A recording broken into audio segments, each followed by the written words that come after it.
బులెటిన్లో breaking news చూస్తున్నాం. భారీగా పతనమయ్యాయి బంగారం వెండి ధరలు. మరి అమెరికా ఉద్యోగ గణాంకాలు బలంగా రావడంతో మార్కెట్లో ఒక రకమైన ఆందోళన నెలకొంది.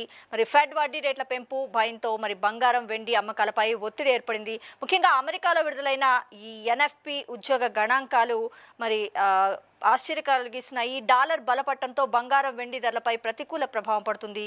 దీంతో బంగారం వెండి ధరలు భారీగా పతనమయ్యాయి.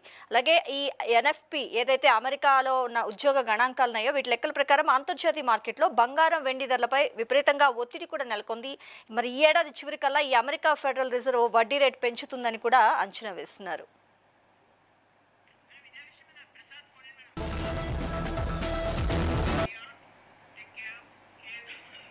ఇక ఇదే అంశాన్ని సంబంధించిన లేటెస్ట్ అప్డేట్స్ మా ప్రతినిధి ప్రసాద్ నాడి తెలుసుకుందాం. ప్రసాద్, భారీగా పతనమవుతున్నాయి బంగారం వెండి ధరలు. ముఖ్యంగా అమెరికాలో ఏదైతే ఈ ఎన్ఎఫ్పి ఉద్యోగ గణాంకాలు ఉన్నాయో అవి తీవ్ర ఆశ్చర్యం కలిగిస్తున్నాయి. ఏంటంటారు, ముందు ముందు పరిస్థితులు ఎలా ఉంటాయి?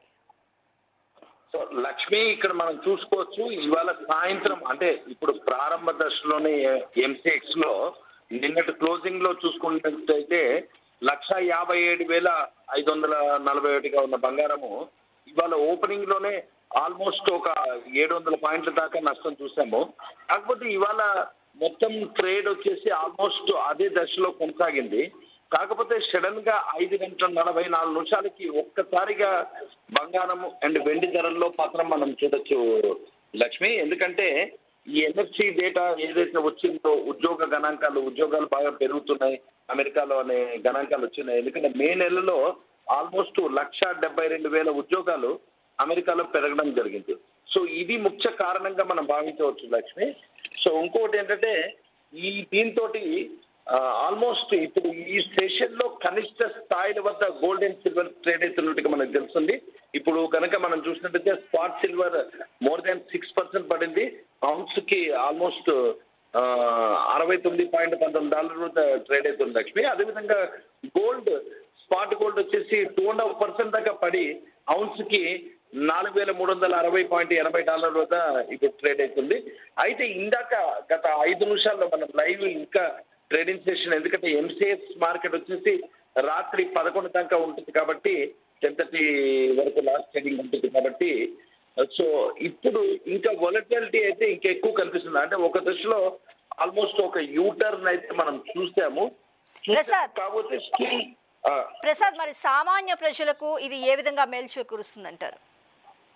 సో డెఫినెట్లీ ఇది ఎందుకంటే ఇది ఆల్మోస్ట్ ఒక సపోర్ట్ లెవెల్ కిందనే భావించవచ్చు. ఇది ఒక విధంగా కొనుగోలుదారులకి ఇది ఒక ఇన్వెస్ట్మెంట్ కింద కూడా భావించవచ్చు. లాంగ్ టర్మ్ ఇన్వెస్టర్స్ అయితే ఎటువంటి ఇబ్బంది లేదని నిపుణులు చెప్తున్నారు లక్ష్మి. కాకపోతే ఇది ఎంతవరకు ఉంటుంది, ఎందుకంటే ఆల్మోస్ట్ మనం గోల్డ్ చూసుకుంటే కనుక 2.77% దాకా పడి మళ్ళీ రికవరీ కనిపించి మళ్ళీ కొంచెం పడుతుంది. సో మేబీ అంటే ఇది ఎందుకంటే మనము ఎంసెక్స్ మార్కెట్ లో కనుక చూసుకుంటే June futures gold and June futures almost 1,53,930 ఆ ప్రాంతంలో ట్రేడ్ అవుతుంది ఇప్పుడు.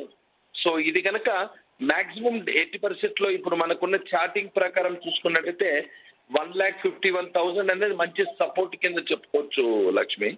సో ఇది ఒక ఇన్వెస్ట్మెంట్ ఆపర్చునిటీ కింద చూస్తూ బయర్స్ కూడా ఆల్మోస్ట్ పర్చేస్ చేస్తున్నారు. సో వేచి చూడాలి లక్ష్మి ఏ విధంగా ఉంటుంది. అందులో ఇవాళ చివరి రోజు కావడంతో వీక్ మళ్ళీ మండే ట్రేడింగ్ సెక్షన్ మీద పొజిషన్స్ ఎంతవరకు తీసుకుంటారు అనేది మనం వేచి చూడాలి Lakshmi. Right, thanks for updates Prasad.